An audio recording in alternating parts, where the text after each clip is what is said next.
This is Ando with Tulsa Lines, bringing you another episode of Tulsa Lines Podcast. We on our second interview. This time we were interviewed by Buddy Rodriguez on the Saturday Night Slaps. And you know it went down. He plays some of the craziest jams local. He also plays some of the music that take you back to the times and just had you just like, damn, where did he pull this out the crazy? So it was an honor to get down and sit down and talk with them. But let's get into the interview and let's see what we was talking about. Sounds like a nigga making money.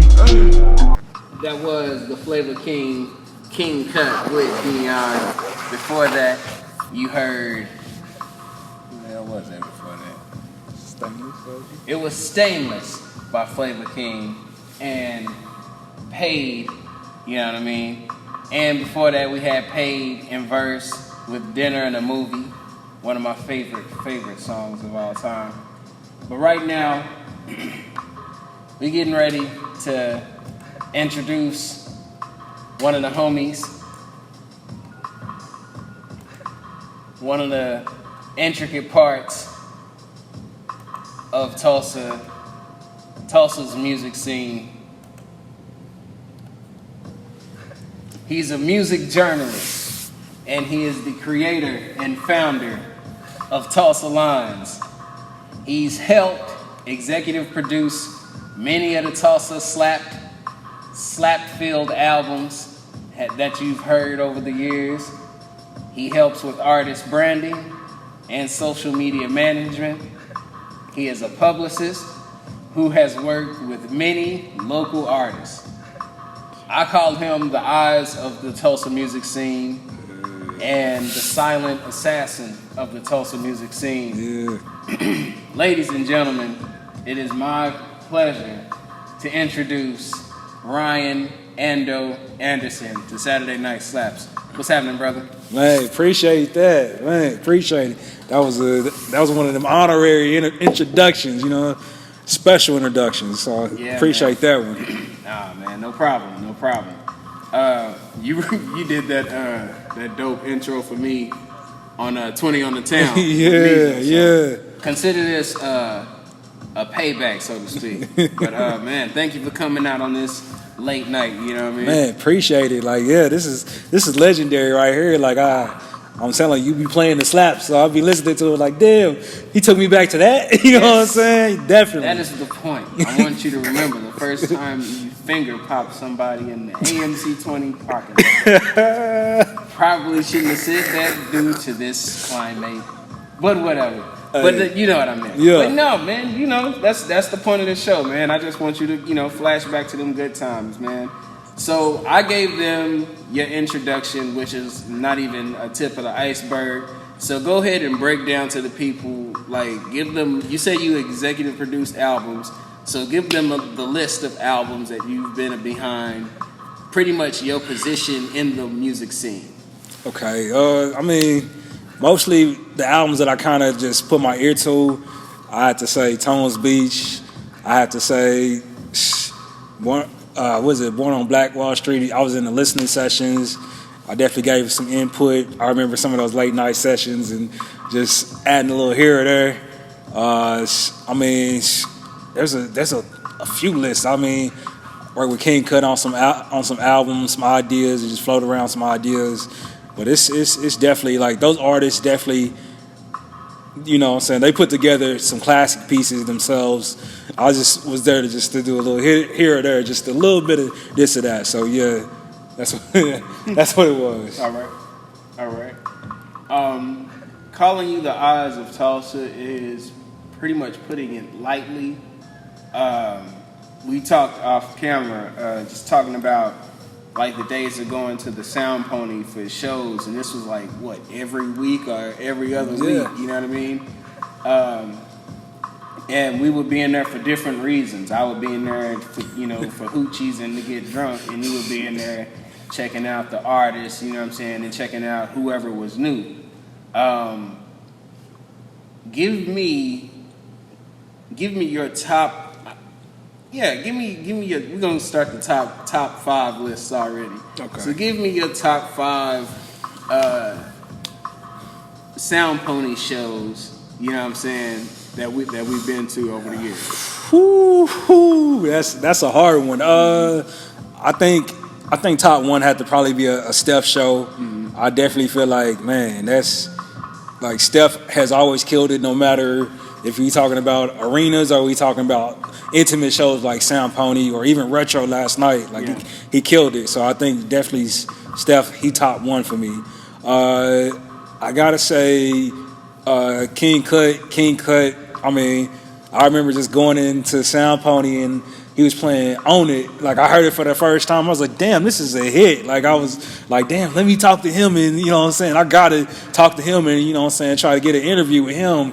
And this was like early Tulsa Line days. So, yeah, I think definitely King Cut, he always shut it down no matter if it's Flavio or if it's King Cut. He definitely shut it down at the Pony. It's been some classic shows. I said third, I got to go with, Third, I gotta go with, I think his name is, it's been a while since Stoner Kid Rex. Yeah, it's been a while since I locked in with him, but like, that was my first interview ever. So, you know what I'm saying, pulling up to a Pony show and he playing this dope ass song. And I was like, this shit is hard. Like, you know what I'm saying? Like I said, he was the first interview, so I gotta put him in that list of just Pony shows. I think 4 is probably Paid. It was probably like My Brother and Me. I think, you know, just Paid. He always put together some dope shows. Shout out to Thrill. Thrill, definitely. That's when I first was introduced to Thrill. Like his just, you could just feel the pain in his voice. So like it was a My Brother and Me show. Definitely, I gotta put that in my top 5. Mm-hmm. And shit, number 5 probably gotta be. Shit, I don't even know. Top 5 probably got to be some crazy ass show. It probably got to be the World Culture Music Show Festival. Mm-hmm. Probably the 4th one where the glass got broken out. Yeah. So that was a classic show because it was a Sunday. We weren't expecting nothing but a cool, chill vibe, and it was just like, damn. Fucking World Culture Music Festival. Fucking I remember that. That's how you end a fucking festival. So yeah, that's definitely my top 5 Sound Pony shows. Awesome, man. That's hilarious, bro. So yeah, you gave me your top 5, man, and just be in the eyes of the music scene. Like, what are some of the things that you love to see in an artist? I think what I love to see in an artist is like how much they put into it is paying off. Like when I say pay off, it's like when an artist is about to drop a song, like you can just tell like how much they put into a song, how much of their life they put into a song, how much of the time that they probably taken away from their family just to see that drop on a Friday or a Thursday, just to say like, hey, my album is coming out, my song's coming out, my video is about to come out, and this is like something they've like been anticipating coming out, the bread that they probably had to put up just to get it mixed, mastered, get a video person, like just that coming into fruition and just seeing, them just finally drop that and press, play. I think that's definitely what kind of like, damn. Awesome. Man, that's hilarious, dude. For me, just any entertainer, period, man, I want to see like, authenticity. Yeah. You know what I'm saying? Exactly. Where is this coming from? Yeah. You know what I'm saying? I want to see your heart poured into it. I guess like you said, me and you both being a part of the entertainment world, you know what I mean? We both desire to have that. You know what I'm saying? I don't want to have or watch a BET style performance of acting. You know what I mean? That shit is terrible. You know what I'm saying? I would rather, come in and I want you to, kill the shit. No matter if it's, just one person or 10 people or, how many other fucking people is in there. You know what I'm saying? Murder that shit. You know what I'm saying? And, how can you adapt to that situation? Mm-hmm. You know what I mean? Yeah. So. Yeah, definitely. Like, I feel like at the Sound Pony, it kind of trained people to even, like you said, adapt, because sometimes the microphone would go out, sometimes the speaker would go out, sometimes, you know, the controller. the controller. Yeah. Like sometimes somebody got to get up and just start clapping and somebody freestyling to the beat. So you just got to learn how to adapt, and you kind of perfecting your performance at the Pony. So that's what I liked about the Pony's performance as well. Awesome. What was your favorite album to be a part of?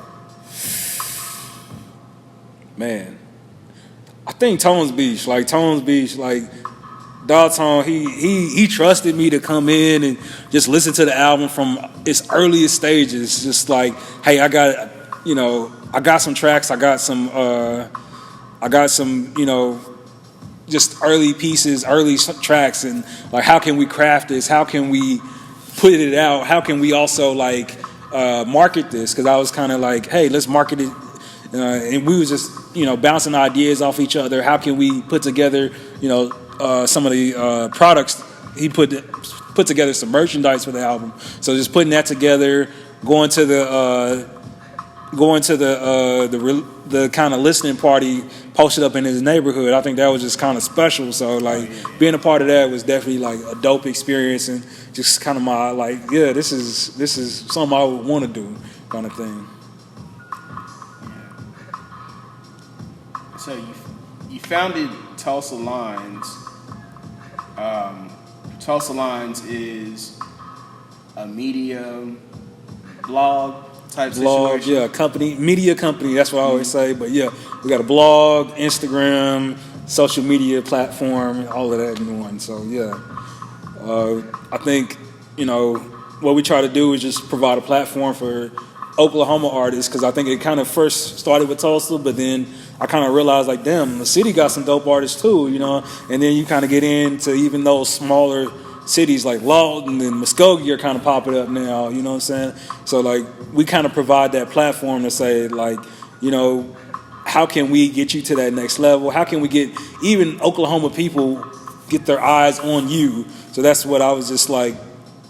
I remember going to the Yeti actually, and just seeing, just for my first time, like a show, and seeing like, damn, Oklahoma got a lot to say. Like, I didn't even realize we had a hip hop scene. I remember, because I was actually in Edmond, and then I just moved back, and I saw that Steph had a show at the Yeti, and it was kind of like an open mic kind of format, and I went. And I didn't even know anything about Tulsa hip hop. I was just like, damn, this is a show? Like, yeah, I've been knowing Steph since like Hawthorne. I've been knowing him since elementary school. Same here. So I went up to there and pulled up, and I was like, damn, this is, I don't see nothing like this. Nobody's even told me there's a hip hop scene in Tulsa. Mm-hmm. So that's why I kind of created Tulsa Lines, is get that platform and let people know, like, yeah, Tulsa does have some dope artists. Oklahoma has some dope artists, and y'all should take a listen. Just even that one little 30-second clip that I post, like, hopefully you get that little listen, and hopefully you become a fan of those. Yeah, for real. Yeah, I think it was maybe, what was it, 2012? When I became like fully aware, mm-hmm. You know what I'm saying? I guess it was at the Yeti too. It was Christmas, right around Christmas time. And I pulled up and Steph was performing, and like you said, I've known him, you know, from Hawthorne mm-hmm. and his sister, but you know, that's neither here nor there. Just the biggest takeaway was just that everybody got on stage and kicked ass, you know, in the show, and it was well appreciated. You know what I mean? So just from 2012 to present, man, it's just been great. And just to pass along the same thing, you know, the artists and things like that, and the music and the albums and projects that they working on to cats in other cities, mm-hmm. other states, or, you know, wherever, you know what I'm saying, and they love it. Just like I said, when, you know, with the World Culture Festival, how it just started local, mm-hmm. and then all of a sudden you got artists coming in from, you know, other states. Yeah. That shit is ill. Yeah, you know what I'm saying? definitely. So I think everybody, they've caught wind of it. You know what I mean? Mm-hmm.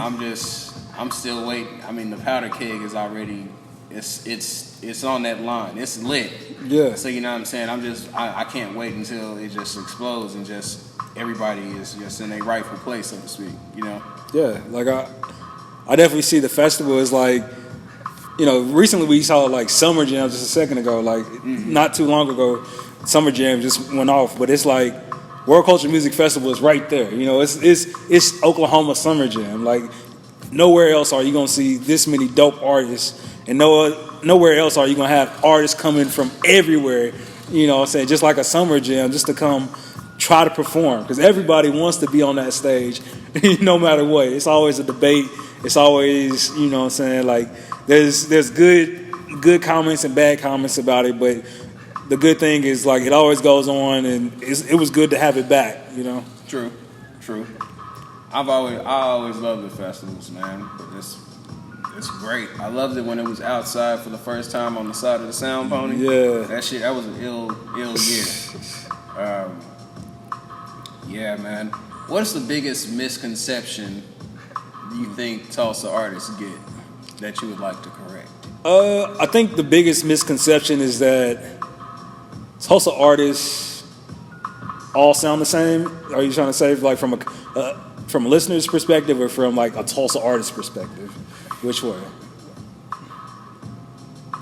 I would say from I guess a listener's perspective. Oh yeah. Especially if they're not from the town. Yeah. I think the big misconception is Tulsa artists, they all sound the same, and also that none of them work together. like if they all would work together, then this magical thing would happen where we would become Atlanta. Yeah. I think Fire in Little Africa has showed you that Oklahoma artists are working together, Tulsa artists are working together. We're pushing the line. We're pushing Oklahoma music to that next level. And I think it's also dope to see like Fire Little Africa, how they pay homage to like Player 1000 and stuff like that. Just some of the you know, people who started this, and you know what I mean, like, and just, you know, just to keep the music just pure and just like pushing it again, like pushing it forward. I think that's the biggest misconception, is that, you know what I'm saying, we all sound the same. If you listen to that Fire in Little Africa project, you know, you don't even have an argument about that. Like, everybody's just so many different personalities, so many different flows, and, you know, bars from, you know, vibes to just deep, just like introspective kind of conscious rap. So it's every different flavor in between. So I think that's the misconception. Well said. Well said, Ando. Appreciate well said. Man. So, talking to journalists, Ando, man, what made you put that journalist hat on? You talked about what you know, Tulsa Lines, and you described it, but what made you jump into that journalism ring? And like I said, I think it kind of started, like I said, going to the shows and just wanting to make sure people know that, you know what I'm saying, like Tulsa got something to say, like that it's some dope artists in Tulsa. But like I've always liked to write. I've always like I tried to do some rap stuff, but like I just never could just like slow down and just like want to be on beat or just want to be like, I just always be like, I don't got the patience for it. I don't have the patience to listen to a song 40,000 times just the instrumental. You know what I mean? Gotcha. So I think that's kind of like, I always liked to write though. Like I always did kind of poems or just short stories, and I was good at it.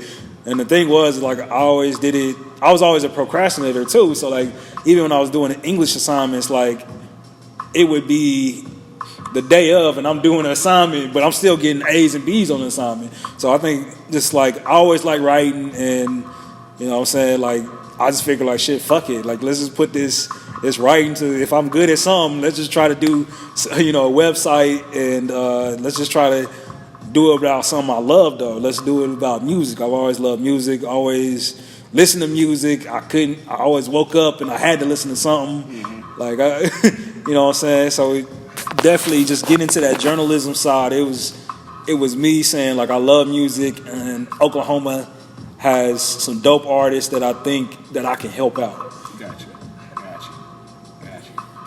And I can say that you have helped. You know what I mean? So being the eyes of the Tulsa music scene, who you got your eyes on now? This fresh crop of talent. Fresh. You know what I mean? Yeah. You know, Gang June. You know what I'm saying? You got Cuddy. You got Jesus Christ, I'm getting old. You got Clutch Bars. You got you know Jasmino. You know what I mean? You got a lot. You know what I mean? Shaheem. So, you know what I mean? You know who you got? Man, like I feel like all those you said are definitely on my radar. Like definitely, like always checking to see what they posting or if they putting out any new music. But I think a new artist that I just really just heard to and just like listened to his album, dope album, OTS J Huncho. Okay. He just dropped his new album called Guerrilla Warfare, and I just been bumping that. Like it's hard. It's just raw. He got bars, and it's just. Bro, you just got to take a listen to it. Okay, we'll do. And I think next, Shardy. Like Shardy he's cold. He know how to vibe out. He know how to just rock the crowd. I think he definitely, you know what I'm saying. I think he's under 1921 management right now. So you know he's got a good projection as far as like how to get his career to that next level. And you know what I'm saying. I think he's definitely somebody to look forward to in the future. I think Shaheem too. Like Shaheem's dope. Like he reminds me of like a Tribe Called Quest or something like that. Just some old school, just like you know what I'm saying. He's just conscious and just tongue twisting words, and you just like, damn, how did he put this bar together and just kind of deconstructing it? It's like, damn, there's so much packed in this one bar that you just kind of gotta go back sometimes and just listen to it. So I think Shaheem definitely, you know what I'm saying, he got a bright future ahead of him on the Fire and Little Africa project. So that's, you know what I'm saying, that's definitely a blessing.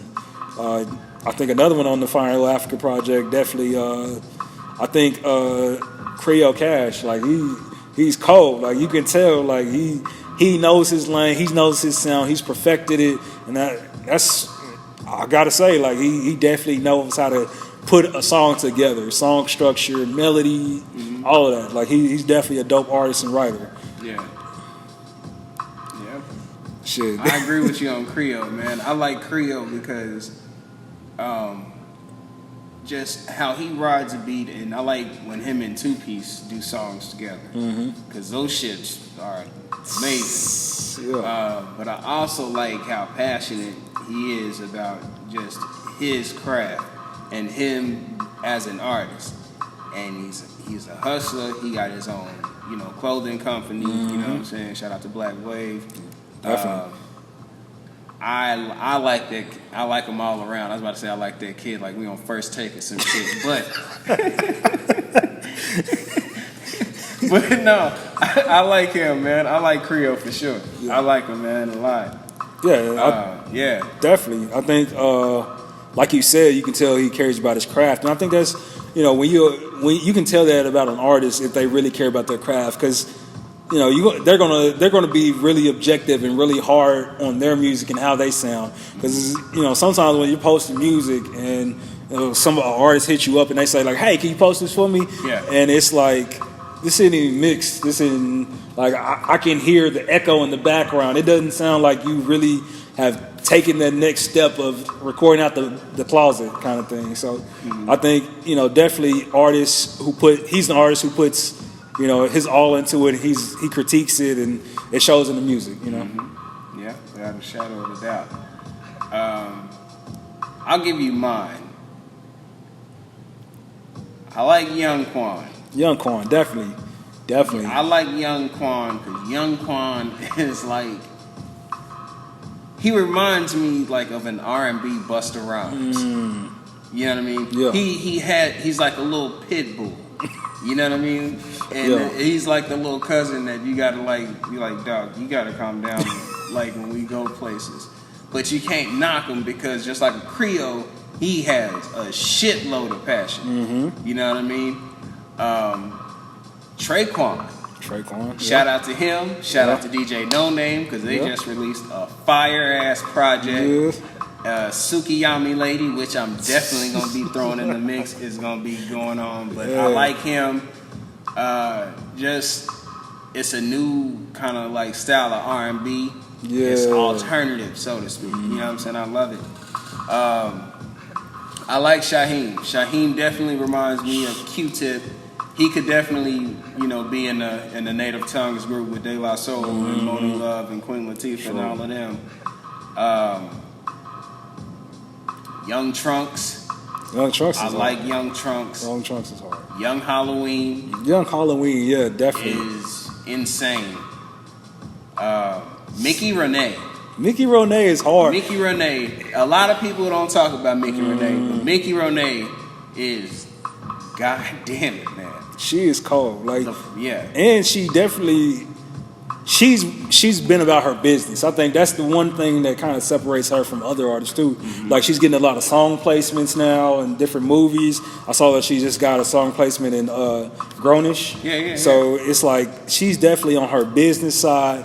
She's taking care of the business, and she's also putting out dope music. So I think her and as an artist, she can go as far as she want to go.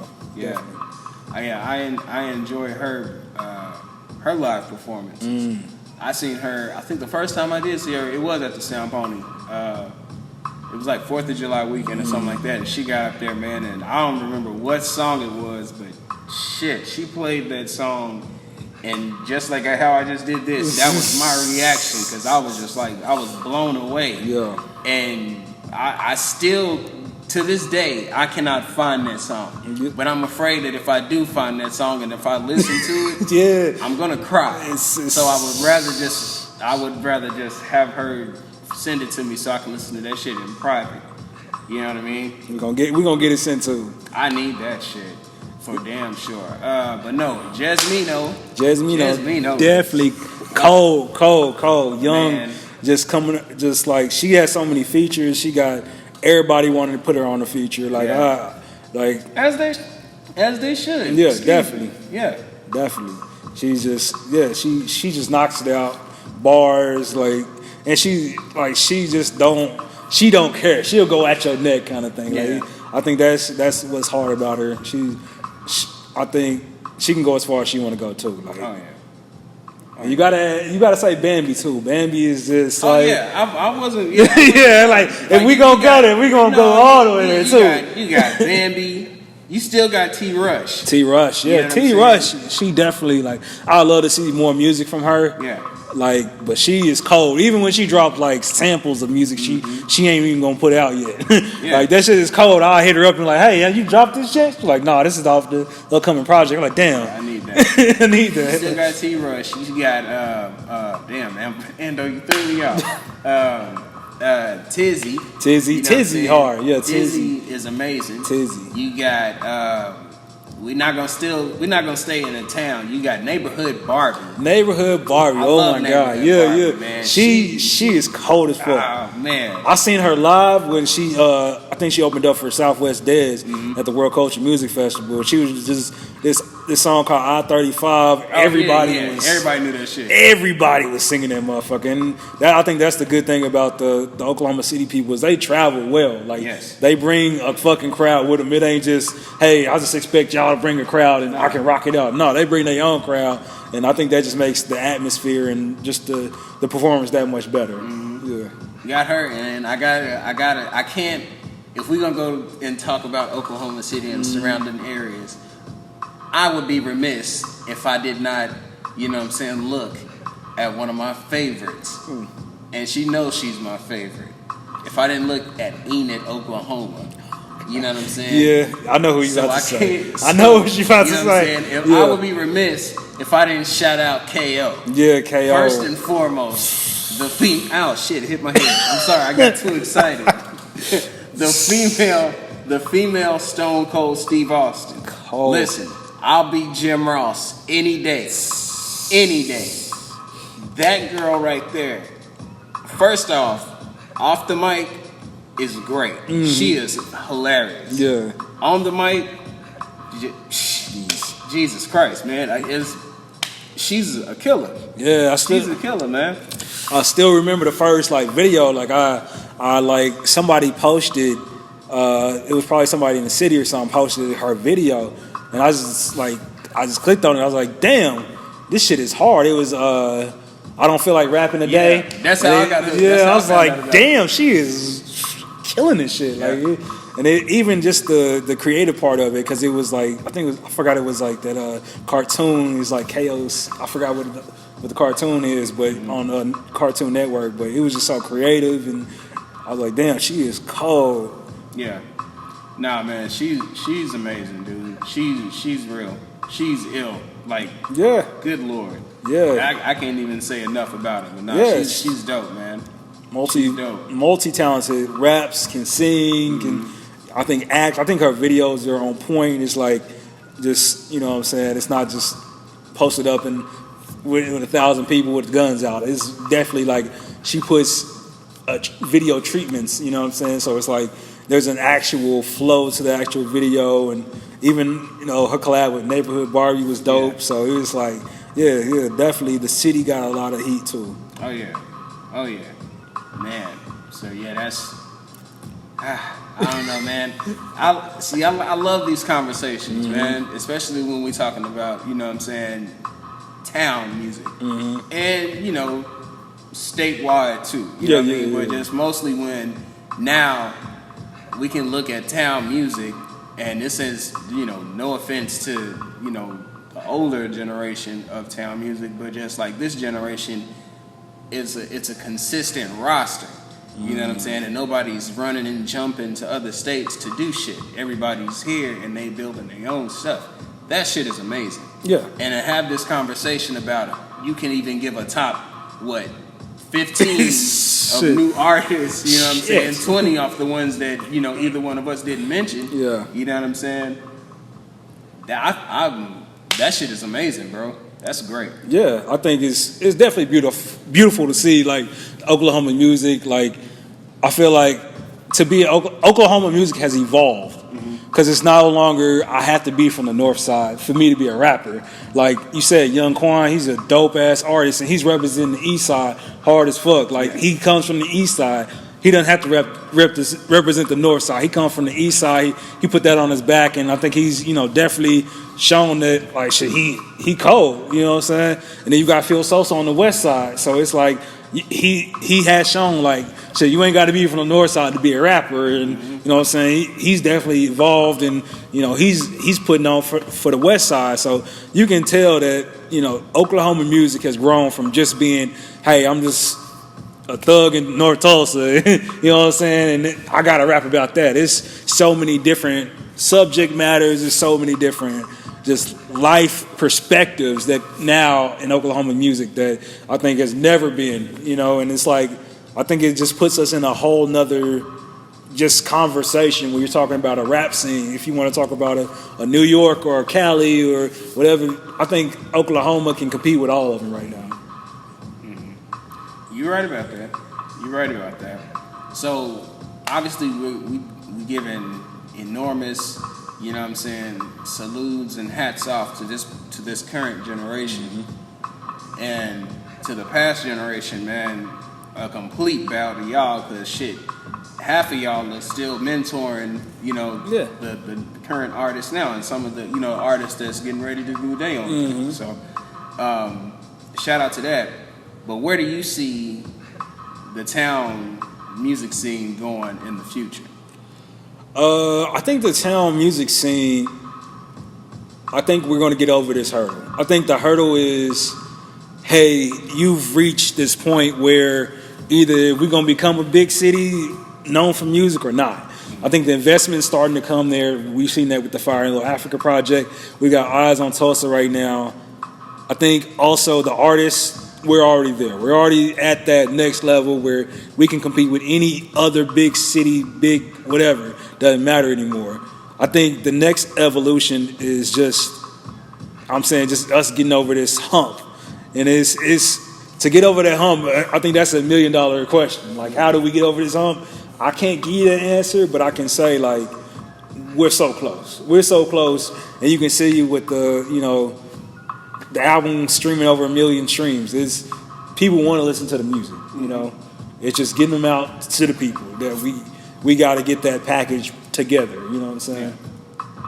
Yeah. And I would say this has been a good conversation. Anything else you want to, you know, throw in there before, you know, I get you out of here? I would say, yeah, just. Oh, wait a minute. Let me not wrap it up just let's wait a minute. One more thing, and then we out of here. The Currency concert. Currency concert. Give me your description of that whole day, because I can't remember shit. The Currency concert was nothing but family. I would say like it was still an article I need to write, but it was kind of almost like a passing of the torch, I would almost say, because at the end of it, I saw Steph and Currency walking out to the SUV and just kind of shaking hands, and it was like, damn. I can only imagine in my head what they're saying, like, hey, you did this, like you did it independent, you did it independent too, you know what I'm saying? So this is like the Currency concert was just family all together. It was the dopest performances. I think even before Currency came out, there was so much heat. There was so much. There was Dom, there was David Puffin, there was Clutch, there was, you know what I'm saying, Steph, there was Keezy, there was Verse, there was just so much heat in the building that like everybody performed well. Everyone kind of gained some new fans. I think just looking at the audience's reactions to everyone, that it was just crazy. Everyone said in their mind like, damn, I didn't know this was happening here. You would have thought that Currency brought those artists because they were just so polished, so well, just performance was so well. The sound, the lyrics, they were all there. The performances were all there. So it was just like you would have thought they were from a different city. But I think a lot of those artists gained a lot of new fans, and just seeing that, you know, it was a lot of smoke too. Shout out to the sponsors. Shout out to the sponsors. They definitely, I think with Sapvax, they definitely, you know, kept everybody enjoying the night on cloud high. So yeah, it was a dope night.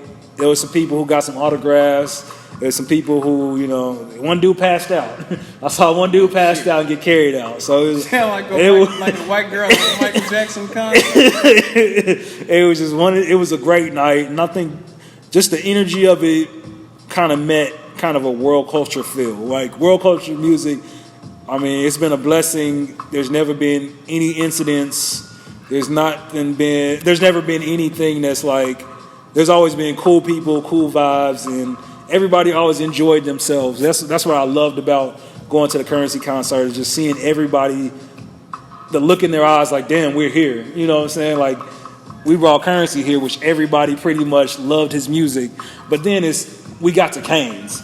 Like, I think that's a major step that a lot of artists haven't yet performed. I know Verse, like, I was just speaking to him. I was like, bro, like, you've almost been in every venue now performing. You got Canes, and then you got the BOK Center in November coming up. So it's like you've pretty much rocked every stage in Oklahoma.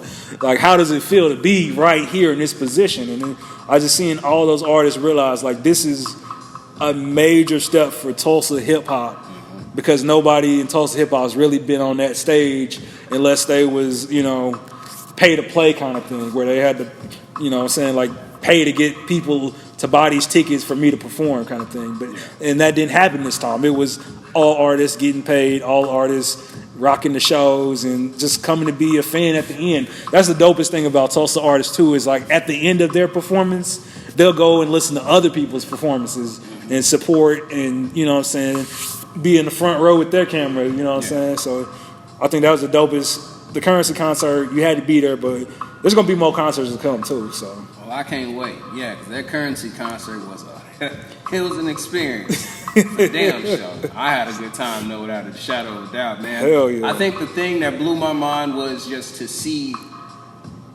how it filled up. Yeah. You know what I mean? Because I was there with you, maybe like part of the afternoon. Yeah. When it was dead empty. Then once the show started, you know, a few heads popped in.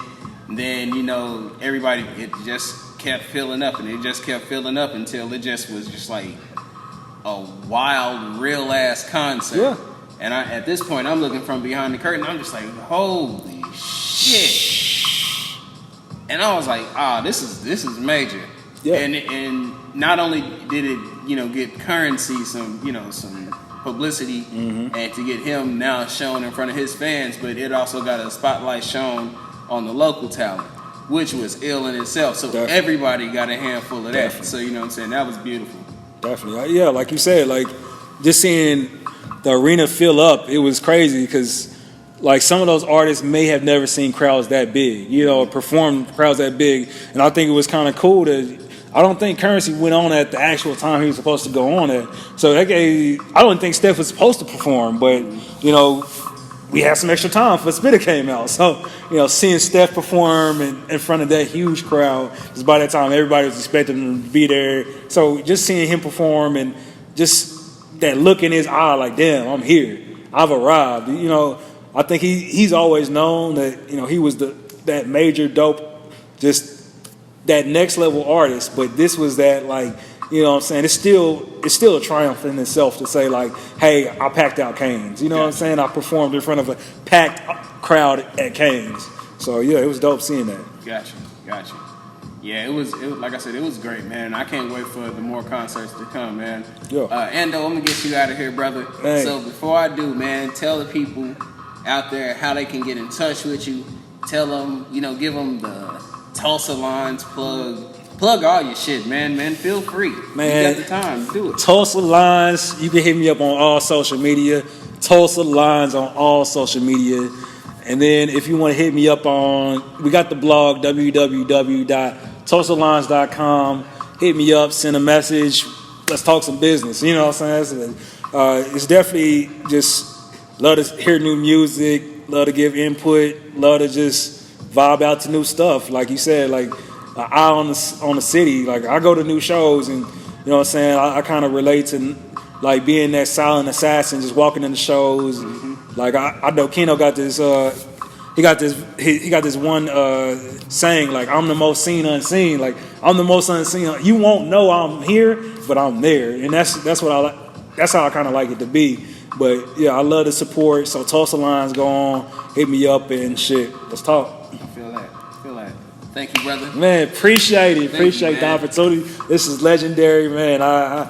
Shit. We got the slaps going, you know what I'm saying? Any advice you want to give young artists before we finally get your ass out of here?